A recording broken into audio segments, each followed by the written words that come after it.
Good evening, dear fellow Toastmasters. How are you folks this evening? Good? Good. Anyone sick tonight? No. Good. Anyone was sick earlier? Last week? Good. Now good that you are not sick. Tonight, I'm going to talk about something that involves all of us. I lived in Newfoundland for over 20 years. I witnessed a lot of things.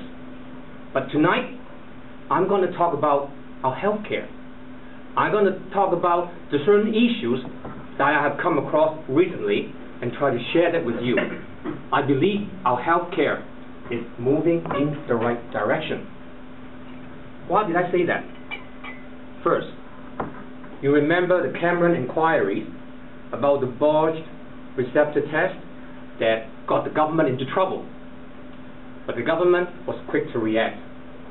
They followed through with the recommendation. What's my time? And they came up with a lot of recommendations. So they gradually followed the Cameron's suggestions. First, they hired a lot more pathologists. They also increased the salaries, trying to retain them. They also set up their standard higher and higher to make sure the result will come back accurately. And surprisingly, they actually worked out a compensation package for the victims. The government, out of everybody's surprises, is going to dish out $3.5 million, or actually I think it's $7.5 million, between 350 victims and their families. That's a huge step for the government.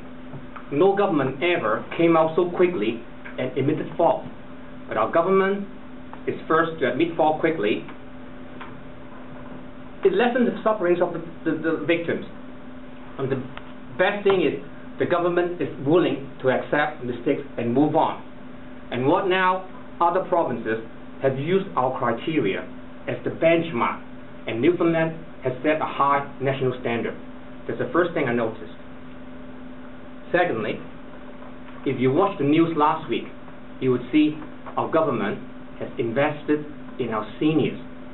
They could see into the future. They're going to build 2 senior homes complexes at the current Janeway site. They're going to spend $1.3 million just to take down the building and do demolition work. The building is going to be state-of-the-art and will have 460 beds. You know why senior complexes are important? In 10 years' time, 30% of our citizens will be over 50. And the percentage of seniors requiring senior homes will be huge. Our government spends 43% of our budget on senior health care. It's important that the government see the way to the future. They try to make sure that our seniors are protected. Other than the Janeway site, senior homes are built in Carbonear, in Corner Brook, Labrador, and Goose Bay. So what is the other risk group other than the seniors? You may say young children. And yes, our government has also acted on this year. During recent months, they have established a new department, Youth, Child, and Family Services. Make sure all the vacuoles or vacuous ground are covered. They want to make sure that people who are in need will get the funding. So what happened? The families that require foster care, these are children that the parents for some reason give them up, or they're not able to afford to support them. They require foster care. And the government, again, earmarked $3 million to increase their allowances. They have Christmas bonuses now, they have initial placement allowances, and they have infantile allowances. And if the family is in Labrador, they will have a 15% extra allowances, and in remote areas, they will be given even 30% raise in their allowance. That will provide a better home, a better chance for these underprivileged kids. What about healthcare workers? Some of us work in healthcare. The government has never has a successful union negotiations like this year, even though it's a bumpy road. But we did have agreements with NAPE, Allied Health, Lab and X-ray, and even the nurses.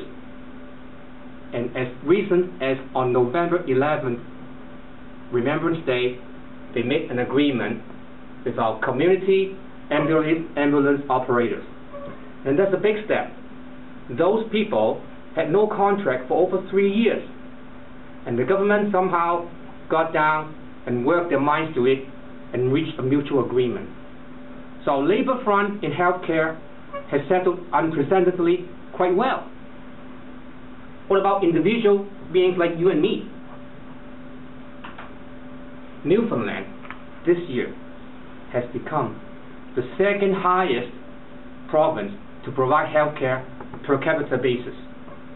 Newfoundland spends on the average $5,900 per person, only second to Alberta.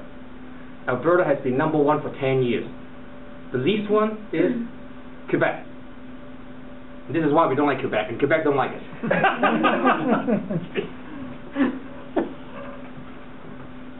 In Newfoundland, the amount of money spent, you won't believe it how much is in young children. For 1 year old, the average cost is $8,000 in healthcare. If you're 80 years old, you'll be surprised. $160,000 spent for an 80-year-old. So if you get to 80 years old and you're well, you can consider yourself winning a lottery of $160,000. So the government has done a lot for the young, the old, the employees, and individuals. But the next one I'm going to highlight is talk about H1N1, how the government has been handling the situation. I got some information here on H1N1. You can look at it after. It's directly from the medical board. It tells the family physicians what to do if you have symptoms. So read them out later. H1N1, as you know, was started in February or March. And to do a virus or vaccine for this virus takes 6 months. When the first death appeared in March in Mexico City, they were trying to do the vaccine already. And 6 months will bring us to October. This is why the vaccine is now available. Now, why is our provincial government have problems distributing the vaccine? It's simple. I'll give you a story. The vaccines are controlled by the federal government. For example, if you have an 18-year-old child at home and he works at Tim Hortons, this week he works 3 hours, tomorrow he works 5 hours, next week he works 10 hours. And he got a lot of Christmas presents to buy. Am I going to buy for my father, for my girlfriend, or for Michelle? She's got a wedding. So what do I do? So you have to base on the amount of money available and who you love the best to provide for your care. The same way as in our provincial government. You have to depend on the mercy of our federal government. See how much vaccine you get. And then you assign your priorities to give it to the public. So, the provincial government followed the guideline by the Canadian Medical Association.